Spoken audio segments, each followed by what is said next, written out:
Alors 2017 va nous réserver, à n'en pas douter, de nombreuses surprises, à la fois sur les animaux, qui est quand même votre ligne éditoriale, et puis également sur les nouvelles attractions, enfin je ne sais pas si on peut dire attractions, mais les nouveaux pôles attractifs touristiques. Alors la grosse nouveauté de 2017, ça sera la construction de la serre des Minus.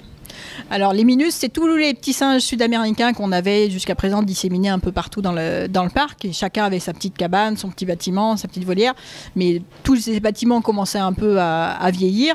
Donc plutôt que de réhabiliter chaque cabane de chaque côté, on a préféré de faire une serre dans laquelle il y aura deux espèces en liberté. Donc, dans la serre, il y aura les sakis à face blanche et les ouistiti pygmées qui se promèneront au milieu des visiteurs, enfin le plus souvent au-dessus des visiteurs, je pense d'ailleurs, parce que ce sont des singes, donc forcément ils sont plus souvent en haut qu'en bas.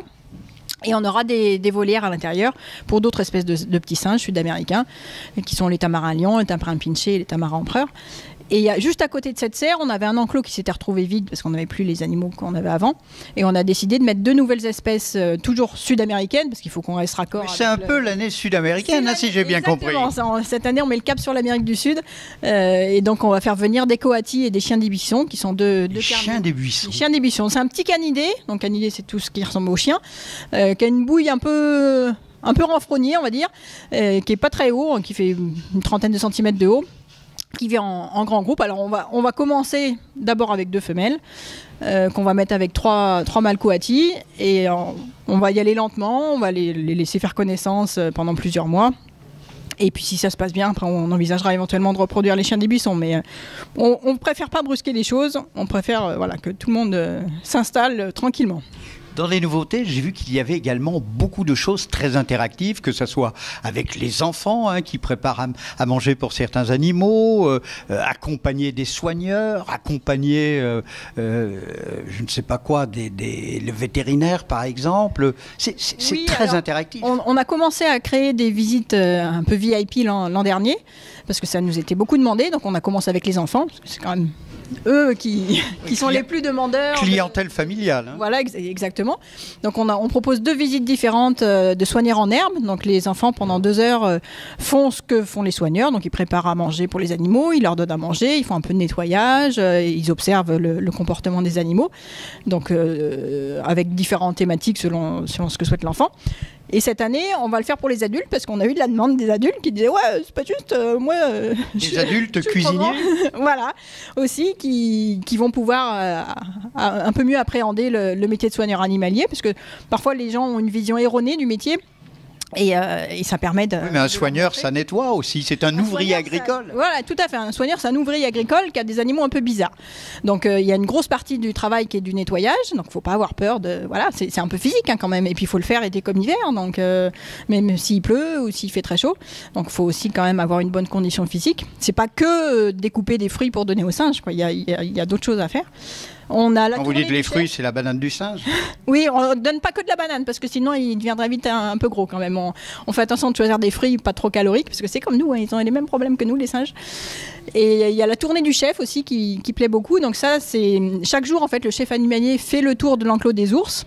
Pour voir si tout va bien, s'il n'y a pas un arbre qui est tombé sur la clôture, si la clôture n'a pas été abîmée. Alors, sachant que l'enclos fait 15 hectares, ça lui prend une demi-heure de marche pour faire le tour. Et ça, on s'est dit que ça serait sympa de l'ouvrir aux visiteurs. Donc, les visiteurs font le tour de l'enclos des ours avec le chef animalier, qui en plus peut leur montrer les tanières, parce que nos ours hibernent naturellement. Donc, ils creusent. Ce sont des tanières naturelles. Tout à fait. Ce sont des trous dans la pente, dans le sol de la forêt, dans lesquels les ours se cachent. Donc, de temps en temps, le soigneur connaît les planques, donc il peut les montrer. Regardez, là, il y a un ours qui est en train de faire la sieste et tout ça.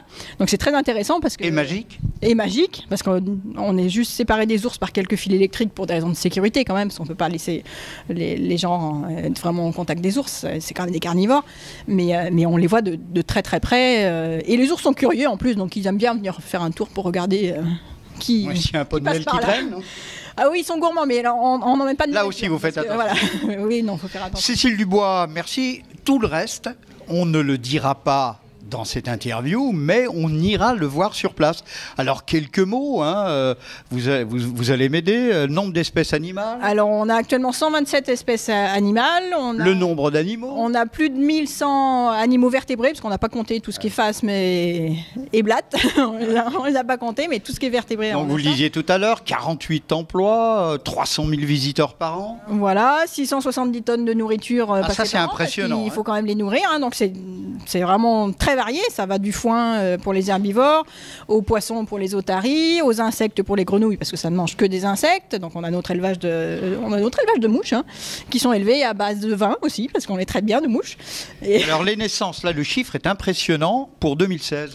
Alors en 2016, on a eu 190 naissances, sachant qu'on pourrait en avoir plus, mais en fait on choisit les naissances. Il faut réguler. Voilà, il faut réguler, parce qu'il y a de plus en plus de parcs zoologiques et maintenant la profession, entre guillemets, on est de plus en plus doué pour reproduire les animaux. Donc si tout le monde reproduisait par exemple les lions, s'il y avait une portée de lions qui naissaient dans chaque parc chaque année, au bout d'un moment on ne saurait plus quoi en faire. Parce que il ne faudrait pas ouvrir les portes. Hein. Voilà, et puis les animaux se retrouveraient dans des mauvaises conditions, parce qu'on ne peut pas forcément tous les garder ensemble. Des fois, ça finit par se bagarrer. Chamailler, hein, vous parliez tout à l'heure des ânes étalons les ânes de Somalie. Ah oui, des ânes étalons de Somalie, là, il faut faire attention. Hein. Donc pour éviter d'avoir des animaux qui se retrouveraient dans des petits enclos, un peu derrière, dans les coulisses et tout ça, on préfère carrément ne pas les faire naître. Donc la raison, le moyen le plus simple, c'est de ne pas avoir les deux sexes en même temps. Donc les ânes de Somalie, par exemple, on n'a que des mâles, donc forcément on n'aura pas de petits.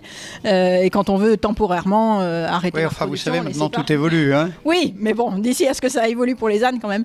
Et donc, soit on garde les animaux mâles et femelles séparés, soit il y a de plus en plus d'implants qui sont utilisés, parce que c'est en train de bien se développer, même pour les animaux, comme pour les femmes.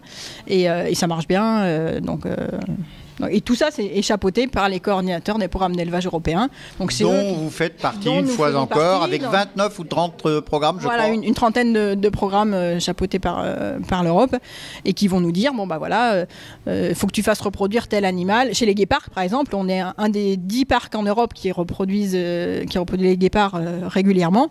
Mais malgré ça, on a des animaux qu'il ne faut plus faire reproduire, parce que justement, c'est un peu paradoxal, mais ils se sont presque trop reproduits déjà.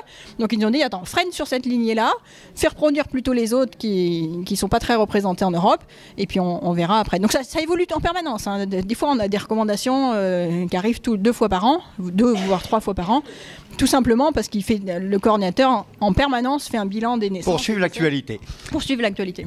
Cécile Dubois, merci. Le mot de la fin, FIN. Je ne dirais pas FAIM, hein, parce que 670 tonnes, on aurait pour quelques jours. Le mot de la fin, on donne rendez-vous aux Lyonnais, aux Auvergnats, Rhône-Alpins, mais également aux Suisses, aux Italiens et aux étrangers. Tout à fait. Rendez-vous au Safari de Peaugres, à côté d'Annonay. On est à un quart d'heure de la sortie de l'autoroute numéro 12, la sortie Chana, donc on est très facile à atteindre. Donc venez parking, de restauration, ou le parking gratuit, la restauration sur place, tout est fait pour accueillir les visiteurs dans les meilleures conditions et pour profiter de l'Ardèche, qui est un département magnifique. L'Ardèche du Nord comme l'Ardèche du Sud. Exactement. Et puis il y a quelques très bons restaurants dans le coin dont on vous donnera.